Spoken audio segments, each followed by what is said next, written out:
Information ಯಾರಿಗೂ ಕೊಡೋಲ್ಲ. ನೀವು ಕೊಟ್ಟರೆ ಇಟ್ಸ್ ಪ್ರಿವಿಲೇಜ್ ಕಮ್ಯುನಿಕೇಷನ್, ನಾವು ಯಾರಿಗೂ ಕೊಡೋಲ್ಲ. ಹಾಗಾಗಿ ಏನೋ ಸಮಸ್ಯೆ ಇದ್ದರೆ ದಯವಿಟ್ಟು 112ಗೆ ಕಾಲ್ ಮಾಡಿ. ಮತ್ತು ಪೊಲೀಸ್ ಇಲಾಖೆಯ ಪ್ರತಿಯೊಂದು ಕಾರ್ಯಕ್ರಮಗಳಿಗೆ ನಮ್ಮ ಅಧಿಕಾರಿಗಳು ಇದಕ್ಕೆ ಬರ್ತಾರೆ, ಶಾಲಾ ಕಾಲೇಜುಗಳಿಗೆ ಭೇಟಿಗೆ ಬರ್ತಾರೆ. ಪದೇ ಪದೇ ನಾವು ಇದನ್ನು ಅವೇರ್ನೆಸ್ ಕೊಡ್ತಾ ಇರೋಣ. ಮತ್ತು ಈ ಸಂದರ್ಭದಲ್ಲಿ ನನಗೆ ಒಂದು 10 ನಿಮಿಷ ನಮ್ಮೆಲ್ಲರ ಜೊತೆಗೆ ಕಾರ್ಯಕ್ರಮದಲ್ಲಿ ಪಾಲ್ಗೊಳ್ಳಲಿಕ್ಕೆ ಅವಕಾಶ ಮಾಡಿಕೊಟ್ಟಂಥ ವೇದಿಕೆ ಮೇಲೆ ಇರ್ತಕ್ಕಂಥ ನಮ್ಮ ಶ್ರೀ ನರಸಿಂಹಮೂರ್ತಿಯವರಿಗೆ ಹಾಗೂ ತಮ್ಮೆಲ್ಲರಿಗೂ ವಂದಿಸಿ, ಪತ್ರಿಕಾ ಮಾಧ್ಯಮದವರಿಗೆ ವಂದಿಸಿ.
ಜನರಿಗೆ ಸರ್ಕಾರದ ಸವಲತ್ತುಗಳನ್ನು ನೇರವಾಗಿ ಆ ಫಲಾನುಭವಿಗಳಿಗೆ ಮುಟ್ಟಿಸ್ತಕ್ಕಂತಹ ಕೆಲಸವನ್ನು ಮಾಡಿರ್ತಕ್ಕಂಥದ್ದು ಸರ್ಕಾರಿ ನೌಕರರು.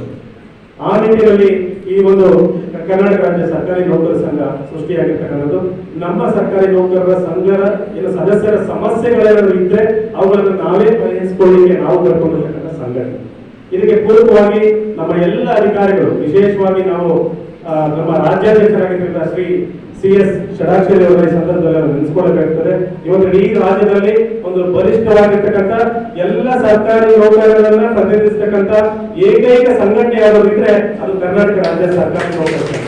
ಸೊ ಹಾಗಾಗಿ ಆ ಒಂದು ಸಂಘ ನಾವೊಂದು ಸರ್ಕಾರಿ ನೌಕರ ಆಗಿರ್ತಕ್ಕಂಥದ್ದೇ ಒಂದು ಅದೃಷ್ಟ. ಅದರಲ್ಲೂ ಕೂಡ ಒಬ್ಬ ಈ ಒಂದು ಸಂಘಟನೆಯ ಪದಾಧಿಕಾರಿ ಆಗಿರ್ತಕ್ಕಂಥದ್ದು ಅದು ಎಲ್ಲರೂ ಕೂಡ ಆ ಒಂದು ಅವಕಾಶ ಸಿಗೋದಿಲ್ಲ. ಹಾಗಾಗಿ ನಾವೆಲ್ಲರೂ ಕೂಡ ಅದೃಷ್ಟವಂತ ಭಾವಿಸ್ತೇವೆ. ಇದು ಸೇವೆ ಮಾಡಲಿಕ್ಕೆ ನಮಗೆ ಸಿಕ್ಕಿರ್ತಕ್ಕಂಥ ಒಂದು ಅವಕಾಶ. ಜೊತೆಗೆ ನಮ್ಮ ಪೊಲೀಸ್ ವರಿಷ್ಠಾಧಿಕಾರಿಗಳು ನಮ್ಮ ಯಾವುದೇ ಕಾರ್ಯಕ್ರಮ ಆದರೂ ಕೂಡ ನಮ್ಮ ಸರ್ಕಾರಿ ನೌಕರ ಸಂಘದ ಕಾರ್ಯಕ್ರಮ ಅಂದ್ರೆ ಪ್ರತಿರಮಣ ಅಂತ ಹೇಳ್ತಾರೆ. ಬಹುಶಃ ಸರ್ ಹೆಚ್ಚಿನಾಗಿ ಯಾವುದೇ ಸಭೆಗಳಿಗೆ ಸಮಾರಂಭಗಳಿಗೆ ಕಡಿಮೆ ಹೋಗೋದು ಸಾಹೇಬರು.